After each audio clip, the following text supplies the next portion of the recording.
Okay, so I just read about this fssimu2, which is a new implementation of SSIMULACRA2 in Zig. It's supposed to be super fast. Really? I've heard of SSIMULACRA2, but didn't know there was a Zig version. What makes it faster? The performance tests show it can be up to 23% faster and uses about 40% less memory than the original. That's impressive. Wow, that's a significant improvement. But I wonder how they achieve that. Is it just optimization or is there something else? It seems like they really focused on memory management and efficient computation, but still, I'm curious about the trade-offs. Right, performance gains often come with compromises. Are there any limitations mentioned? There isn't a lot of detail on limitations, but you have to ensure your input buffers are the right size. It could lead to undefined behavior otherwise. That's tricky. So, it's fast but not very forgiving. I wonder if regular users can handle those kinds of constraints.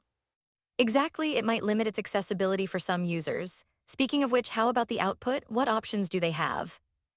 They can output results as JSON or generate error maps, which visually represent discrepancies. That could be really useful. Wait, tell me more about these error maps. I'd love to see that in action. They use the turbo color map, which highlights obvious errors. It sounds like a great visual tool for analysis. That's fascinating, but how reliable are these visualizations? Can they be misleading? Good point. Visual tools can sometimes exaggerate perceived issues. Users need to interpret them carefully. Totally, so switching gears a bit, what's the process for compiling this thing? Is it straightforward? It looks pretty standard. You need Zig and a few libraries like libgpegturbo and libweb, but it might be tricky for newcomers. Right, and if someone messes up even one step, it can lead to frustration. Have they provided any example usage? Yes, they included a C example program showing how to compute the SSIMULACRA2 score. That's quite helpful. Nice, it's great they're bridging between Zig and C, but what if someone only knows one of those languages?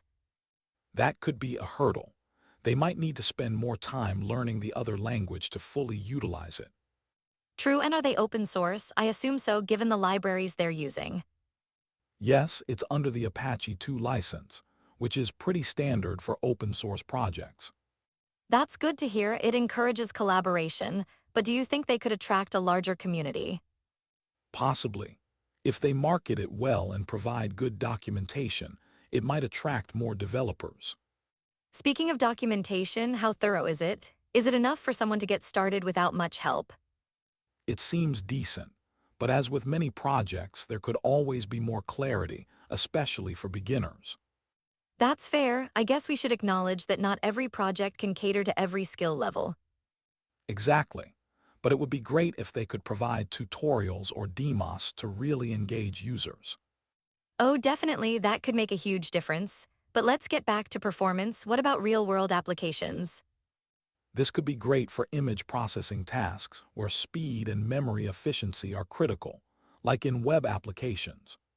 Right, and think about how many images are processed daily. It could really streamline workflows. Absolutely. But what about industries that rely on high fidelity? Would the trade-offs be acceptable? That's a valid concern. In high-caliber fields, even minor discrepancies can have serious implications. True, it's all about finding that balance between performance and quality. Exactly, and it's interesting how different use cases will dictate which aspects matter most. Right, and perhaps future updates could address some specific needs as user feedback comes in. I hope so. It's all about evolving with the community, right? But I wonder how they'll prioritize that. That's a challenge for many developers. Balancing feature requests with core stability can be tricky. Definitely, but it's exciting to see how this project unfolds. I can't wait to see user responses.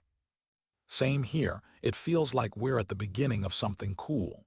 What do you think will be their next big step? Maybe enhancements based on community feedback or even more performance optimization.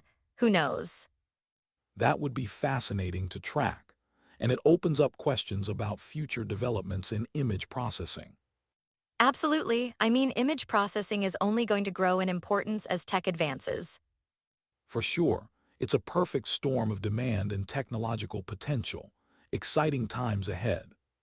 I agree, and I love how projects like this can push boundaries and inspire new ideas. What a journey. Totally, let's keep an eye on it. The developments in this field are definitely worth watching.